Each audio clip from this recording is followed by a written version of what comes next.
직접 지목하는 시간입니다. 아니, 눈치 보이는데요. 네. 앞자리에 아무나 아시죠? 네.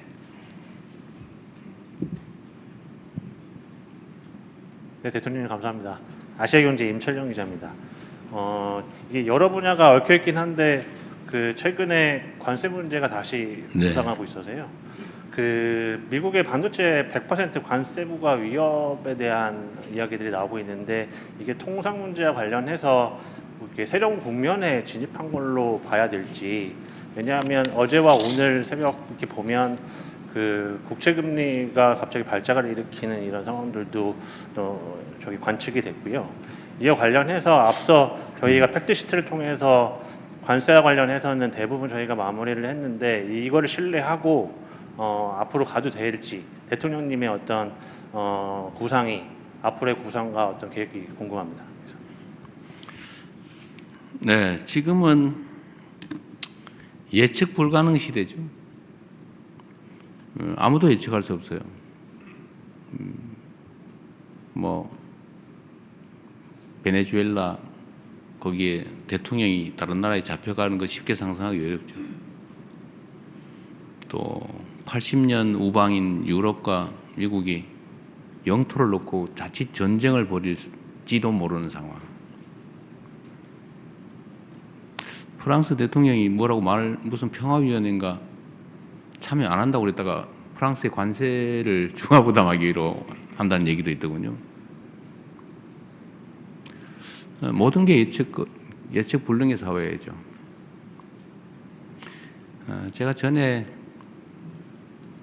그 외신 기자분들하고 전심을 한번 먹은 일이 있는데 그때 제가 이런 얘기했다가 어디 이상한 언론에서 제가 무슨 인간을 폄하했다 뭐 이런 기사도 쓰고 그랬는데 제가 그때 이런 말씀을 한번 드린 기억이 있어요. 요약하면 성장률이 떨어지면 무력 충돌의 가능성이 높아진다. 개미도 그러더라. 개미도 봄에는 안 싸우다가 가을에 대해서 식구가 쭉 늘어나니까 경계가 겹치면서 그 지점에서 전쟁이 벌어져가지고 시커멓게 죽어 있더라.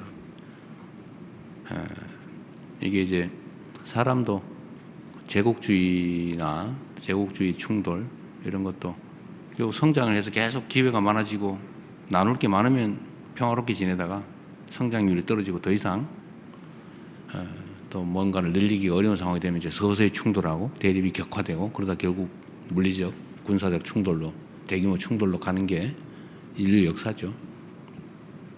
그래서 점점 그런 위험성이 커진다는 걱정이 사실은 내심으로 드는데 뭐 그렇게 안 되도록 노력해야 되겠죠. 전체적으로는 전 세계의 성장률이 떨어지는 그래서 경제적 갈등이 격화되면서 이게 정치적 갈등으로 그리고 나아가서는 군사적 충돌로까지 서서히 가는 것 같아서 참 걱정입니다. 그래서 제가 자주국방 얘기도 많이 하고 이제 전략적 자율성 얘기도 자주 드리는 거예요.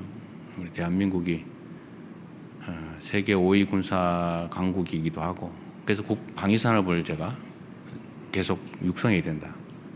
그리고 그러려면 그게 뭐 윤리적 도덕적 얘기를 하기 이전에 방위산업 수출도 저희가 이제 주력을 하는 측면이 있어요. 이건 이제 국방력 강화에 도움이 되기 때문에 그렇습니다.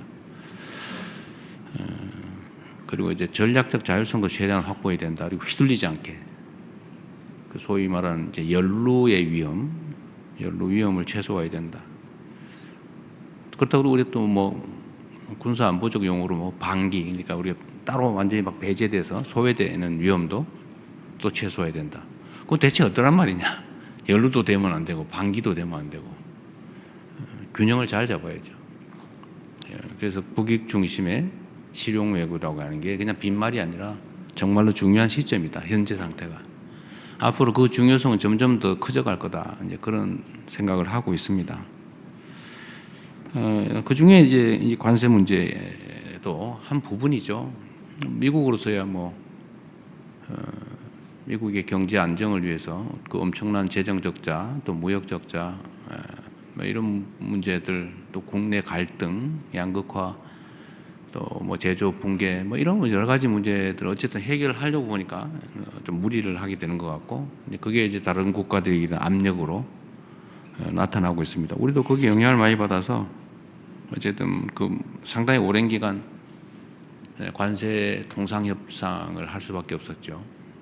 전에도 말씀드렸지만 양국이 뭔가 서로에게 득이 되는 얻기 위한 협상을 한 게 아니라 우리 입장에선 덜 주기 위한 협상을 견디기 협상을 힘들게 해낸 겁니다. 지금 뭐 반도체 관련해서 100% 관세 뭐 이런 얘기 있는데 뭐 그렇게 심각하게 저는 우려하지 않습니다. 뭐 통상적으로 나오는 얘기고 이런 격렬한 대립 국면, 불안정 국면에서는 뭐 불쑥불쑥 튀어나오는 예상치 못한 요소들이 워낙 많기 때문에 이런 하나하나에 너무 일희일비하면 중심을 잡을 수가 없어요. 이럴수록 자기 중심을 뚜렷하게 가지고 정해진 방침과 원칙에 따라서 대응해 나가면 됩니다. 저는 반도체 문제는 대만과 대한민국의 시장 점유율이 뭐 8, 90% 이렇게 될 텐데 100% 관세 올리면 아마 미국의 반도체 물가가 100% 오르는 결과가 오지 않을까 싶어요. 왜냐하면 8, 90% 독점을 하고 있는데 물론 뭐 조금은 부담을 하게 될지 모르지만 거의 대부분은 미국 물가에 전가될 가능성이 높다. 물론 이제 대만과 한국의 경쟁 관계 문제도 있긴 한데 약간 또 내용이 달라요.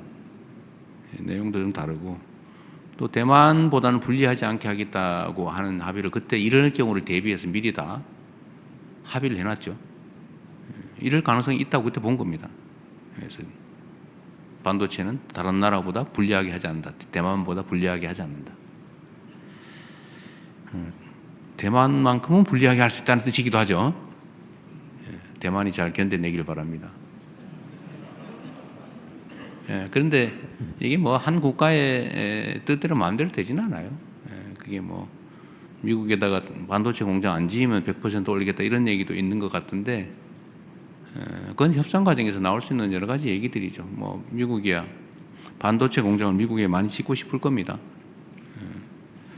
또 험난한 파도가 오긴 했는데 배가 파손되거나 손상될 정도의 위험은 아니어서 잘 넘어가면 되겠습니다. 그리고 또 하나 중요한 건 제가 이거 강조해 놓을 거는 조인트 팩트 시트에서도 명확한 것처럼 우리가 뭔가를 할 때는 상업적 합리성을 보장한다.